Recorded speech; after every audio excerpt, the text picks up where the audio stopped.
Hi, I'm Emily Rentschler, and I'm a member of the Reading PLC. And today I want to talk to you about a strategy that I use in my classes called guided notes. Guided notes serve two purposes for me. First of all, it gets my students actually reading the textbook. So before I used guided notes, I realized that a lot of my students were not doing the assigned textbook readings. So even though they were listed as a study activity, it wasn't always done. When I started using guided notes, I would make notes based on the reading, and the students would fill out the notes as they read. And then I have them turn in those notes to Blackboard, and I accept them as a grade. So I'm grading their work, which in turn got a lot more of my students to actually dive into their textbook and read. The second purpose that I use for guided notes is to create a more robust discussion in my classroom.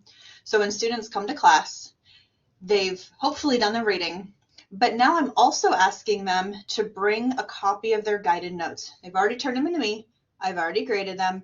However, now the students are coming with their notes. So when I say, okay, everyone, here's the question, who has an answer?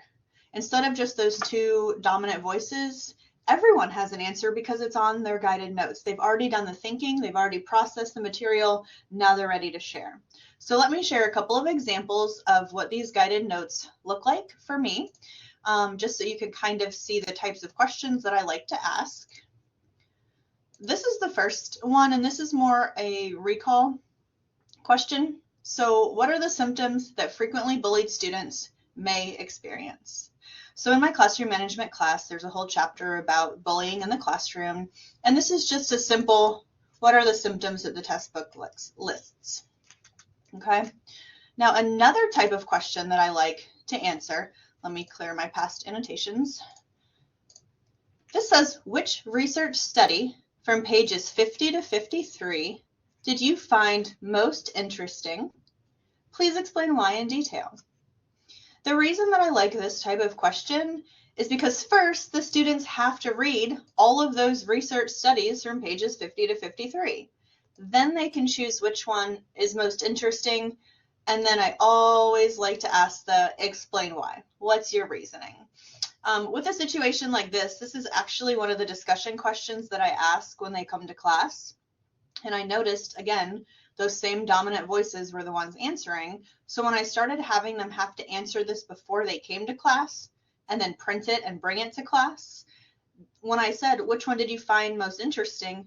Almost all of them had an answer because it was right in front of them. They'd already done the processing. They'd already thought through it. They'd already formulated a response. And so now they're just sharing. And so it's a lot less intimidating to share something you've already written than to just share something off the top of your head for some of my students. Here's one more example to share. And this question says, there are 10 steps given on how to teach problem solving to students in the classroom. Which step do you think you'll use with your grade level and content area? And then again, I ask why. So something that I do with this question is before my students come to class, I've already graded the guided notes, okay? What I do is I make a list. These are my students that are teaching lower elementary. These are my upper elementary, my middle school, my high school, and then depending on how many students and what content areas, I'll even say these are my high school English teachers, my high school math teachers, et cetera, et cetera. So when they come to class that day, I already go ahead and group them. I'm like, okay, you five are all a similar content area or subject area or grade level, so you're going to be in this group. You four are going to be in this group. So that way when I pose this question in class, they're already in a like group and they can discuss the different problem solving steps and how that relates to their specific area. So sometimes my guided notes serve kind of a secret purpose of helping me group students or looking for how to formulate a group. But regardless, the two purposes, again, that I've really noticed guided notes helping me with in my teaching are one, just to get students to actually dive in and read the assigned textbook reading, and then two, to really help them come to class prepared to be a part of the discussion. I hope that you can use them in your classes as well. Thank you.